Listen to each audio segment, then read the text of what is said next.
Hi, welcome back to Behind the Keys. I'm Jennifer, and I have a special guest with me today, my granddaughter and new agent. Hi, I'm Kaitlyn Mendez. I'm here joining my grandma today on her podcast. And Kaitlyn specializes in new builds. So tell us, Kaitlyn, what made you jump into this profession? I took the leap into real estate after shadowing you and just hearing you conversate with different people and helping people find their dream home. Not only that, but also the financial freedom that you can make for yourself or your future. Was it scary starting so young? I think initially it was like all fun and games because I bought the classes, I attended the classes, but once it got real and I had to study for the national and state exam, it was a little scary. It was nerve-wracking, and I just started doubting myself, like, I can't do this. Let me just give up now. But you always were telling me, get out of my head, get out of my head. And I was able to push through it. But it was intimidating and scary in the beginning. Because I remember telling you graduated from UT, you did really good. How are you not going to pass these tests? So yes, I think it was a mental block. Yes, definitely. I agree. So what surprised you the most when you started this? I thought it was gonna take a while before I even get attraction on my social media or able to meet someone. I knew like maybe like in 6 months I could have my first client. But what was it, like 2 weeks? I was already meeting someone, a client, and it felt surreal because I expected like, oh, in April or May I maybe will meet with someone, but in 2 weeks, or it was like a week It or was two, a really short time. we got the ball rolling. Yes, and what I've noticed is that you're really drawn to new builds. That's where you just really excel. What drew you to new builds? I think I'm drawn to new builds because I like a pretty big, modern things. And the new builds, you walk into these model homes and they're big windows, beautiful doors, even how it's staged. And even though it's staged, obviously, like to the most perfect staging it could have, it just, I don't know, I feel like you're able to vision yourself in that home. And so that's why I've been sticking around new builds. So talking about it's all the bells and whistles. What do you think are the biggest mistakes that clients make when they walk into a model home? Well, what I've learned after my few clients, and you always giving me advice, I think the biggest mistake is, or not mistake, because maybe they don't know, but you walk into a model home and you're like, I love it, this is the one I want. But whenever it gets down to finances, you probably can't qualify for that just yet. So I think that's why it's very important now, and like you've told me, to make sure we're pre-approved so we can find you. There is going to be the home that you fall in love with, but we just have to make sure those numbers align with the model home that fits your budget, and then we can go from there. And I've noticed that you normally point out what's standard and what's not, because that's something you always point out to them, as to so they won't see that pretty picture and think, oh, this is what I qualified. Not necessarily, because what you see isn't necessarily what you get with upgrades and that whole bit. Some builders, they tell you this, like what you see is what you get, but most of the time the model homes are fully upgraded. So so what you see is not what you're gonna get. That's after you add every upgrade the trim, the ceilings, everything.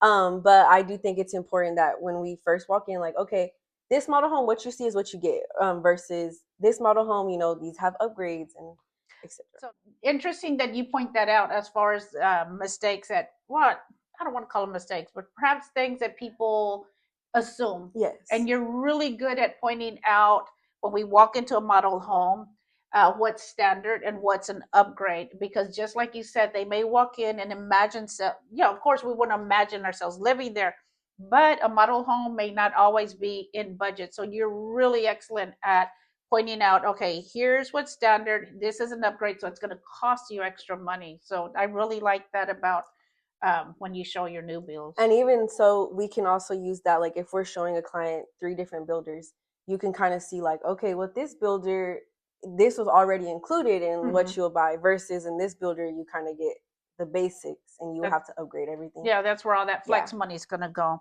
So what motivates you? What motivates your work ethic and your discipline, especially being young in this, and you're very disciplined, you're motivated, good to go, quick to learn. What I drives that? think what's motivating everyone right now, the economy. Like the economy is only getting higher. So if I want to keep doing the things I do and going to eat the places I want and travel, which that's what I like to do is travel, Mhm. I have to make an extra source of income. And this real estate is, if you only want to put in 1 day a week, you can do that. If you want to go full force 7 days, you can do that as well. But where you will see that result is in your sales or whatnot. That final number Yeah. at the app, that makes a difference. That's a motivator. So what advice would you give young people who are still trying to figure out their career paths? I would say, everyone has their own path, and I went to school, and then I decided to do this. If you don't know what to do, this is something I feel like, if you save money, it's affordable. It's something you can Mhm. start off with, affordable.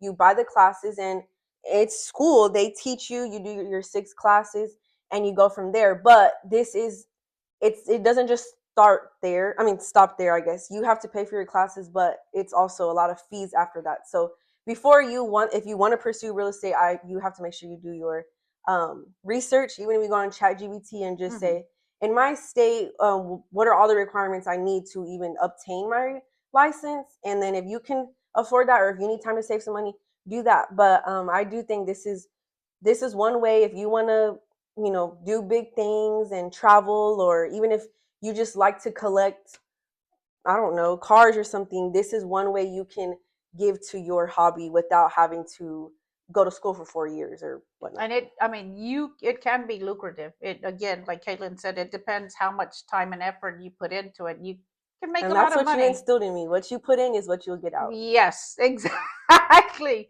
What you put in is what you'll get out. And yes, that's an excellent point. That is so true. So let's talk about builders.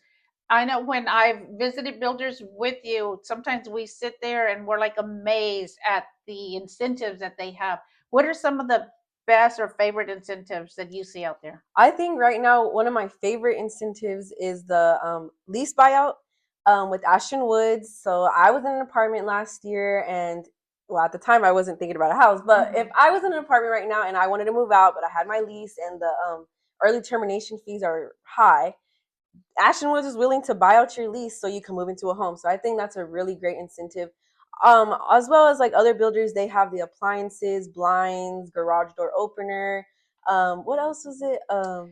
Well, the interest rates, Oh, they're yeah, like well, yeah, the very interest rates. competitive. I see them competing I against each think other. Coventry has 1.99% until the 31st, but You that's have the great. 3.99s, the 1.99s. I mean, it's getting to where they're like so competitive, it's crazy. Yes. And I know like some of our clients have expressed a concern about, okay, if I pay this down payment, I'm not going to have money for appliances. Down Can you, payment assistance.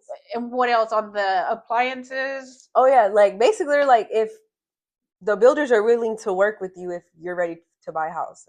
As long as you're approved and we're ready to go, they're really ready They're ready to throw those to appliances in there let you too. have the keys to your new house. Yes. So thank you for sharing all your knowledge and information regarding new builds. I have one question. What is it?